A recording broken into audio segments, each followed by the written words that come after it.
हो गई है वो भी बता दीजिए, क्या रहा? अब बिल्कुल कल से विधानसभा सत्र शुरू हो रहा है और ये विधानसभा सत्र से पहले कैबिनेट की बैठक थी, महत्वपूर्ण बैठक है।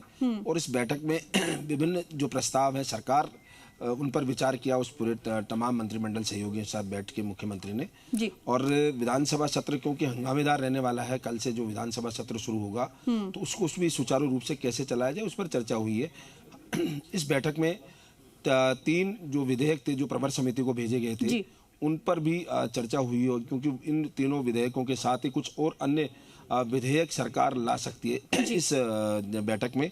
और अगर बात की जाए तो कोचिंग सेंटर नियंत्रण एवं विनियमन विधेयक 2025 वो प्रवर समिति को भेज दिया गया था उस पिछले सत्र में विपक्ष के विरोध के बाद। इसके अलावा राजस्थान भूजल संरक्षण प्रबंधन प्राधिकरण विधेयक 2025 वो भी प्रवर समिति को भेजा गया था। वहीं इसके अलावा भू राजस्व संशोधन विधि मान्यकरण विधेयक 2025 इन 3 विधेयकों को सरकार इस सत्र में पुनः रखेगी और उन्हें पारित करवाने की करवाया जाएगा। इसके अलावा शिक्षा, चिकित्सा और अन्य विषयों से जुड़े हुए कुछ और विधेयक सरकार, सहकारिता, इनसे जुड़े विषयों से जुड़े हुए कुछ और विधेयक सरकार ला सकती है और उसको लेकर भी यहाँ पर मंथन किया गया। वहीं दूसरी ओर बात की जाए तो क्योंकि एसआई भर्ती का मुद्दा है, विपक्ष इसको लेकर कमर कसे हुए है। इसके अलावा अन्य कानून व्यवस्था सहित कई मुद्दे हैं जिनको लेकर भी यहाँ पर मंथन किया गया है, क्योंकि कैबिनेट जो बैठक है उसमें चर्चा गई। और उसके बाद कैबिनेट के बाद अब मंत्री परिषद की बैठक चल रही है और करीब आधा से पौन घंटे बाद यहाँ से ब्रीफिंग शुरू होगी और उसके ब्रीफिंग में बताया जाएगा कि किन किन मुद्दों पर यहाँ पर मोहर लगी गई। शाम को 6 बजे यहाँ पर विधायक दल, बीजेपी विधायक दल की बैठक प्रस्तावित रखी गई है और उस बैठक में मुख्यमंत्री नेता जो है सदन के और विधायक दल के नेता भी हैं बीजेपी विधायक दल के, वो रहेंगे। इसके अलावा तमाम जो बीजेपी के विधायक है वो रहेंगे और वहीं बीजेपी प्रदेश अध्यक्ष मदन राठौड़ भी इस बैठक में रह सकते हैं। विधायक दल की बैठक में भी विधायकों से चर्चा की जाएगी किस तरह से जो विपक्ष है उस हमलावर होने वाला है उसको लेकर उसका मुकाबला कैसे किया जाए, उन तमाम बातों पर चर्चा होगी। सदन सुचारू चले इसको लेकर दोनों पक्षों की जिम्मेदारी है, लेकिन सत्ता पक्ष की जिम्मेदारी ज़्यादा होती है। तो ऐसे में वो इस सदन को सुचारू रूप से, हालांकि लंबा सत्र नहीं होगा जिस तरह से जो तेवर दिख रहे हैं विपक्ष के, और सत्ता पक्ष चाहता है कि जो जितना समय इस सदन में मिले तो विधायी कार्य है वो निपटा लिया जाए। जी बिल्कुल विष्णु, और इससे पहले भी कैबिनेट की बैठक हुई थी, उसमें रोजगार को बढ़ावा देना है, पर्यटन को बढ़ावा देना है, इस तरीके से निर्णय लिए गए थे।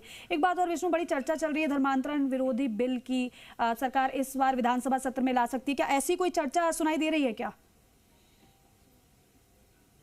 बिल्कुल, जो इस बात को लेकर भी यहाँ पर चर्चा है, धर्मांतरण विधेयक पर जो चर्चा, क्योंकि विश्व हिंदू परिषद वो महत्वपूर्ण घटक है। उनके जो प्रतिनिधि मंडल है वो पिछले दिनों मुख्यमंत्री से मिले थे और उन्होंने भी कहा था कि विश्व हिंदू परिषद के राष्ट्रीय जो अध्यक्ष आलोक कुमार, वो उनके नेतृत्व में प्रतिनिधि मंडल मिला था और उन्होंने भी मांग की थी कि धर्मांतरण विधेयक जो है उसको लेके आए और उसको लेकर भी ये चर्चा संभवतः हो सकती है इसमें बैठक में, वो अभी जानकारी मिलेगी। लेकिन क्योंकि विश्व हिंदू परिषद बड़ा घटक है तो ऐसे में उस को लेकर भी चर्चा यहाँ पर हुई होगी। इसके अलावा भी जैसे मैंने कहा, सहकारिता, केंद्र सरकार सहकारिता का महत्वपूर्ण विधेयक लेके आ रही है तो उसको लेकर राजस्थान सरकार भी लागू होगी, तो उस पर क्या नियम हो सकते हैं, क्या किस तरह से इसको लाया जा सकता है राजस्थान में, उसको लेकर है।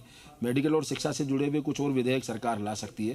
तो इन तमाम बातों को लेकर यहाँ पर चर्चा हुई है जी। और क्योंकि महत्वपूर्ण ये अतिवृष्टि भी यहाँ पर लगातार राजस्थान में हुई है, कुछ जिलों में बाढ़ तक के हालात हुए थे, उन पर विपक्ष क्योंकि हमलावर होगा तो यहाँ किस तरह से उनकी गिरदावरी कराई जा सकती है, क्योंकि अभी तक अतिवृष्टि कारण पानी भरा हुआ है या जो फसलें खराब हुई उनका आकलन नहीं हो पा सकता था, तो उसको लेकर भी यहाँ पर हो सकता है, क्योंकि गिरदावरी होगी तो उसके बाद ही मुआवजा मिल सकता है एसडीआरएफ और एनडीआरएफ से, तो उसको लेकर भी यहाँ पर बिल्कुल विष्णु, और जहाँ पर प्रेस ब्रीफिंग होने वाली वहीं पर आपकी मौजूदगी है। आपसे थोड़ी देर का आप समय बता रहे हैं, जब प्रेस ब्रीफिंग होगी वो भी सुनेंगे और तभी पता चल पाएगा और ज्यादा कि आखिर क्या निर्णय कैबिनेट की बैठक में लिए गए। बहरहाल आपका बहुत शुक्रिया बातचीत के लिए।